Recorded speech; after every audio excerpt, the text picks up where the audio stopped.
आपण पाहता छावा न्यूज आवाज जनतेचा प्रतिनिधी लहू शिंदे. आज आपल्यासोबत एक कडवा शिवसैनिक आहे, ज्या शिवसैनिकाने पक्षासाठी अहोरात्र कष्ट केलं. पण तो शिवसैनिक ज्यावेळेस संकटाच्या भोवऱ्यात सापडला त्यावेळेस पक्षाने त्यांच्यासाठी काय केलं ते आपण त्यांच्या मुखातूनच ऐकूयात. नाव सांगा आपलं. रमेश बाळासाहेब लोमटे, गाव कोलेगाव. बरं, काय नेमकं तुमचं झालं होतं?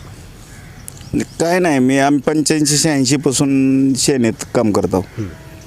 आणि दुसरं गोष्ट अशी की ज्यावेळेस आपल्या इथं काही म्हणजे राजकीय किंवा काही त्यांचा लवलेश बी नव्हता ह्या भागात आपल्या तेरणा परिसरात, त्यावेळेस ठराविक लोक बरोबर मिळून आम्ही काम केलं. तर आजपर्यंत तीच चालू आहे. म्हणजे शिवसेनेचा पाया भरणी ते शिखर कळसापर्यंत आपण काम केलं. हो हो. बरं, त्याचा आपल्याला काय लाभ झाला? तसा लाभ काहीच नाही. लाभ फक्त की गावात आपली आपली प्रतिष्ठा जपण्यासाठी त्याचा उपयोग झाला. दुसरा इतर काय लाभ नाही, आर्थिक लाभ किंवा कोणत्या गोष्टीचा काही लाभ नाही. म्हणजे ज्यावेळेस तुम्ही आजारी होते त्यावेळेस काय? आजारी असताना तर काही फक्त भेटून गेले, खासदार आमदार दोघं पण भेटून गेले. पण त्यांनी की बाबा असं म्हणून असं कर तसं फक्त ऑपरेशन करून घे एवढंच फक्त म्हणले, बाकी आहे नाही. मग तुम्हाला शासकीय किंवा असं आमदार खासदारमधून कोणी मदत केली नाही का? दवाखान्याच्या बाबतीत तर नाही. तुमचं साधारण किती खर्च झाला दवाखान्याला? 2.5 लाख म्हणजे म्हणजे 5.5 लाखाच्यापर्यंत जवळपास. 6.5 लाखापर्यंत. तुम्हाला जमीन किती आहे? जमीन 10 एकर आहे. म्हणजे पण मुरमाड आहे. मुरबाड आहे. हो. बरं, मग परत त्याच्यानंतर तुम्ही निष्ठावंताने पक्षाचं काम केलं. मग तुम्ही सगळ्याशी संपर्क साधून बाबा अडचण आहे, अगं तुमच्या मागं पाठीमागं कोण बघणारं नाही, आज तुम्ही त्यांच्याशी संपर्क साधला नाही? तसं बाहेर फिरताच येत नव्हतं मला जास्त, म्हणजे कोणाचे संपर्क फोनवरही केले. पण आर्थिक बाबतीत म्हणताना बी स्वाभिमानी असल्यामुळं आपण काय म्हणलो नाही, खरं सांगायला काय. म्हणजे कडवा सैनिक आणि स्वाभिमान याच्यामुळं तुमची मधल्यामध्ये गोची झाल्यासारखी झाली. जर तुम्हाला बोलताही आलं नाही आणि दाखवता नाही, पण यांनी काय सांगितलं नाही का लोकप्रतिनिधी बाबा आम्ही तुम्हाला सहकार्य करू, आमच्या वैयक्तिक नाही पण नाही तसं कुणीच काय बोललं नाही. शासकीय योजनेमधून बी काय नाही. शेवटी मीच मुख्यमंत्री सहायता निधीतून एका ऑपरेशनसाठी, दुसरं जे ऑपरेशन झालं त्यासाठी राणादादाने पत्र दिलं. त्यांना माहिती झाल्यानंतर त्यांच्या PAनं अपलोड करून थोडी 70,000 रुपये मिळाले. अच्छा, म्हणजे तुम्ही शिवसेनेचं काम करत असताना तुम्हाला राणा पाटलांनी पत्र दिलं? राणापात्रांनी पत्र दिलं. बरं, तर पहा. आणि ते बी माझ्या परस्परे केलं. ती त्यांचं शेळके म्हणून काहीतरी PA होता, त्यांची ओळख होती. त्या ओळखीच्या संदर्भातून त्यांना कळालं की असं असं. मग म्हणले आपले कोण असं ह्याला मदत होती. मग त्यांनी ते पत्र घेतलं बी, ते कलेक्टर ऑफिसला काहीतरी दिलं बी, कोटेशन दिल्यानंतर जमा करून ते मिळाले बी आर्थिक लाभ त्यावेळेस. बरं, मला सांगा ही आज बातमी करण्याचं कारण काय?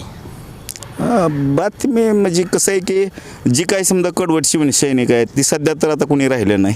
तुम्ही आता बघतोच, तुम्ही ह्याच परिसरातला आहे हो, की बाबा जुने काय जी कार्यकर्ते होते सेनेचे आज तुम्हाला कोण दिसतंय ते, आणि जी नवीन आहेत ते ह्यांच्यापेक्षा राहतात का? आज तुम्ही बघता पळसपलीचे लोक गेली, धोकीची लोक गेली, कोलेगावची लोक गेली, आमच्याच गावची नवीन सगळी लोक गेली. कोण राहिले यांच्यासोबत? पाठीमागचं कारण काय? कारण काय नाही, ह्याने माणसं उकळले, त्यांची चूक झाली. जी काही कडवट माणसं असतात, जी स्वाभिमानी माणसं असतात ती सांभाळण्यापेक्षा ह्याने कुणाला बी सोबत घेतलं. पूर्वी जुने जी लोक होती ती कुणी सोबत राहिलंच नाही, आणि त्याच्यामुळं ह्यांना आता ह्या वेळेस चांगला फटका बसणार आहे. तर पहा. आणि आता शिवसैनिक म्हणल्यानंतर आपण सगळ्यांनाच माहिती आहे की शिवसैनिक कसा असतो.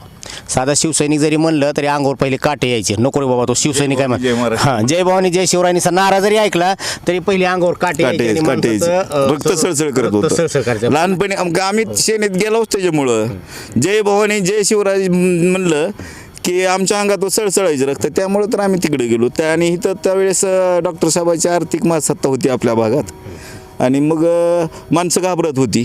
पण घाबरत असताना सुद्धा आम्ही जागेवर आमचे 7-7 एकर ऊस जागेवर राहिलं आमचं त्यावेळेस त्या पिरियडला. असं की ऊस न नेणं कुठं ट्रकानं येणं असं विषय होत होतं त्यावेळेस. त्यावेळेस मी विरोध केल्यामुळं माझं 7 एकर ऊस जागेवर राहिला होता, नेलाच नाही का. कोणाला विरोध केला तुम्ही त्यावेळी? डॉक्टर साहेबाला. डॉक्टर साहेबांनी. हो, शेवटचं इलेक्शन व्हायच्या त्या सीझनला माझा जागेवर 7 एकर ऊस असाच उभा होता. आडो उभं रुटर फिरविला मी.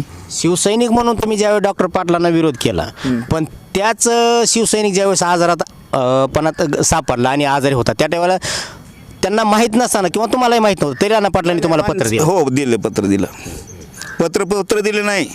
माझ्या परस्पर त्यांनी ती जमा करून ती मला आर्थिक मदत बी मिळाली. म्हणजे राजकारणापलीकडे माणुसकी ही जपली त्यांनी. माणुसकी जपली त्यांनी. आपला काही संबंध नाही, आज बी नाही. मी फक्त परवा एका संदर्भात गेलतो, मी त्यांचं घर सुद्धा बघितलेलं नाही. एक वेळेस गेलतो का मागायला, ते बी माझ्या अंदर साधारण ही पत्र देऊन त्याने मला ज्यावेळेस ही झालं जमा झाली त्याच्यानंतर एक भेट म्हणून सदिच्छा भेट घेतली मी त्यांची. याच्यापेक्षा वेगळं काही नाही. तर पहा, आम्ही आता आचारसंहिता चालू आहे, इलेक्शन पिरियड आहे जिल्हा परिषद पंचायत निवडणुकीचा. आम्ही कुठल्याही पक्षाचं समर्थन करत नाहीत, आम्ही कुठल्याही पक्षाचा तिरस्कार करत नाहीत. ज्या समाजामध्ये घटना घडल्या आहेत त्या फक्त आम्ही समाजासमोर मांडण्याची प्रतिक्रिया किंवा आम्ही त्यांच्याकडून जाणून घेऊ, आम्ही तुमच्यापर्यंत पोहोचवण्याचा प्रयत्न करत आहोत. आमच्या छावा न्यूज चॅनलला सबस्क्राईब करा, लाईक करा, शेअर करा. धन्यवाद.